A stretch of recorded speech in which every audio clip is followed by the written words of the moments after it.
Parshat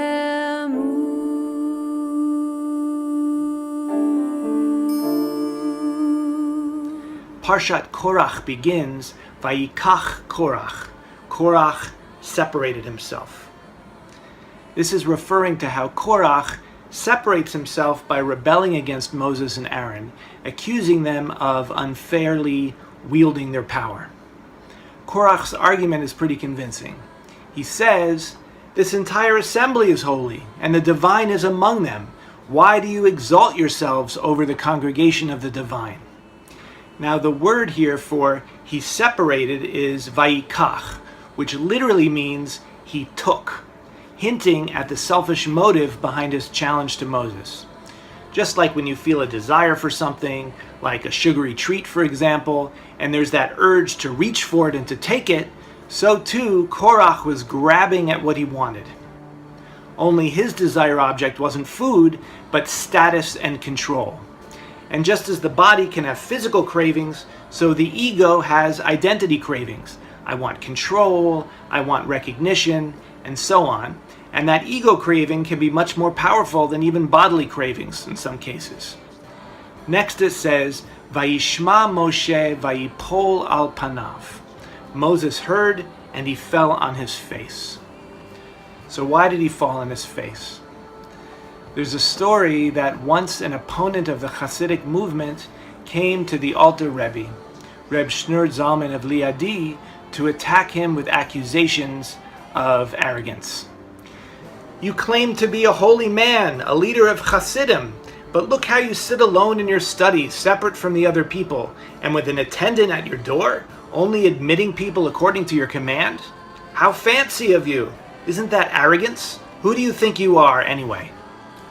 The tzaddik put down his head, resting it in his arms, as one does during the penitential Tachanun prayer. After a few moments, he lifted his head, and he spoke these words. The expression the Torah uses for leaders of the people is Roshei Alfei Yisrael, heads of the thousands of Israel, from which we learn that our leaders are known as heads. Now it's true, the head and the body are joined together, and neither can exist without the other. Nevertheless, they are clothed separately and differently. Why is this? Because the head must be distinct from the body, just as the heads of any generation must be distinct from the people. The questioner was impressed with this answer, and he went on his way.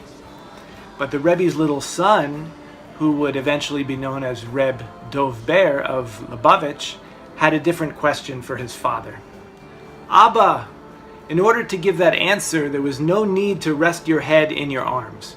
Why didn't you just give him the answer immediately?" The Alter Rebbe replied, "In Parshat Korakh, when Korakh and his followers accused Moses and Aaron of abusing their power as leaders, we read that Korakh accused them with the words, Umadua titnasu, and why do you exalt yourselves? Then we read, Vayishma Moshe vayipol al panav. Moses heard and fell on his face. Only after he fell on his face did Moses answer Korakh. So we might ask the same question there. Why did Moses first have to fall on his face before giving his answer? It's because Moses suspected that perhaps there was some truth to the accusation. Perhaps there was a bit of ego involved in his leadership.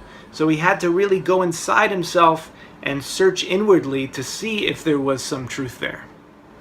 Then, after searching within and purifying himself from any ego, as the Torah says, V'ha'ish Moshe anav me'od, Moses was exceedingly humble, then he was able to respond with clarity. A similar thing happened with me here today. So the Alter Rebbe's description of the head in relation to the body, intimately connected and yet also separate, transcendent, is not just a metaphor for a leader in relation to the people, but also for consciousness in relation to your thoughts and feelings. So just as the attendant shields the Rebbe from his clamoring Hasidim, so you too can be the attendant of your own mind, keeping yourself free from thoughts and feelings that are generated by ego.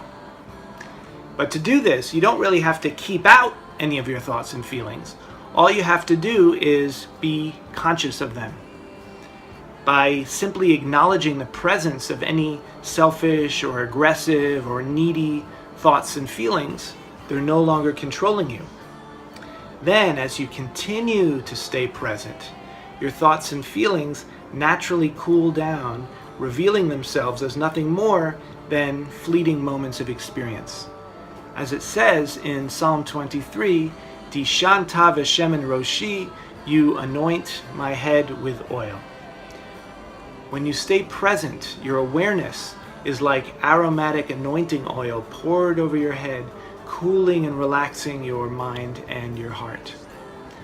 And when that happens, you can experience yourself more and more as consciousness, totally beyond and yet inclusive of your mind and your heart. And that consciousness is the opposite of ego, because while ego is needy and forever restless, trying to fulfill itself, consciousness is always full and complete. Kosi rivaya, my cup is full. So on this Shabbat Korakh, this Sabbath of taking, may we fully take the only power we truly have, the power to be with what is, to be the space of awareness within which this moment unfolds, and in so doing, become free from the impulses of the mind and the heart, and realize the inherent peace and wholeness that we are. Good Shabbos, good Shabbos.